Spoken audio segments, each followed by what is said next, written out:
Après sa brillante participation au G20 interreligieux, le souverain pontife des religions endogènes est de retour à Cotonou. Gardien de la tradition, Dagbo Hounon a fait parler du Bénin dans le monde entier.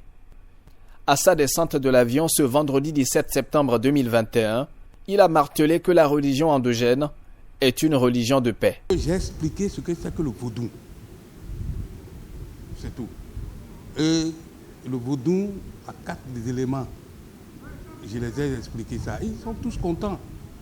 Puisque vous voyez, je suis le seul noir parmi tout ce monde-là.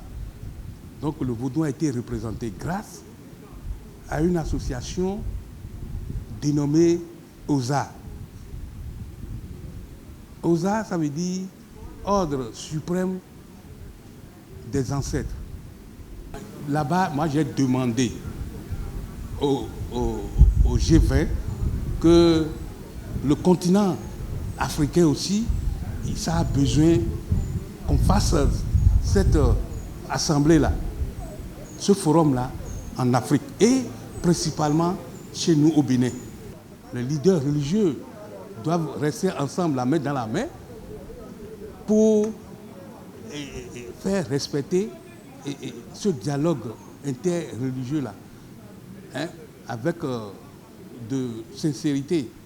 Accueilli avec les honneurs dus à son rang, Dagbo Hounon dit avoir partagé avec les participants la pacifique cohabitation entre la religion endogène et les religions révélées.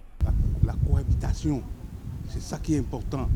Vous savez, nos grands-parents, je l'ai dit, ils sont habitués à la cohabitation. C'est pourquoi si vous allez à Ouida, vous allez voir l'église, la première église construite en Afrique de l'Ouest, devant le temple des Pitons.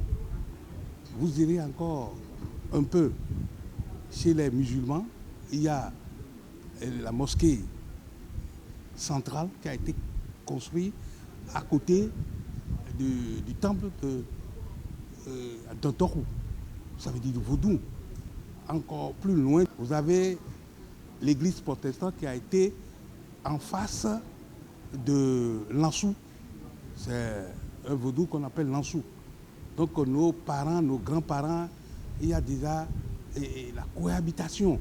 Valorisant la culture béninoise et la religion endogène par son accoutrement, le dignitaire religieux a séduit les participants et les habitants de Bologne. Le vaudou est basé sur les 4 éléments de la nature, que vous savez tous. La terre, l'air, le feu et l'eau. Sans l'eau, est-ce que l'homme peut vivre? Déjà, tu as déjà bu de l'eau au moins 4, sinon 5 fois aujourd'hui. Vous avez besoin de l'eau pour vous laver, non? Vous avez besoin de l'eau pour préparer à manger. Mais c'est de même que vous avez besoin de l'air pour respirer. Dis-toi quelque chose que si l'air coupe pour 5 minutes, que deviendra-t-il de l'humanité? C'est là le problème. Vous voyez, moi j'ai marché à pied pour venir vers vous, non?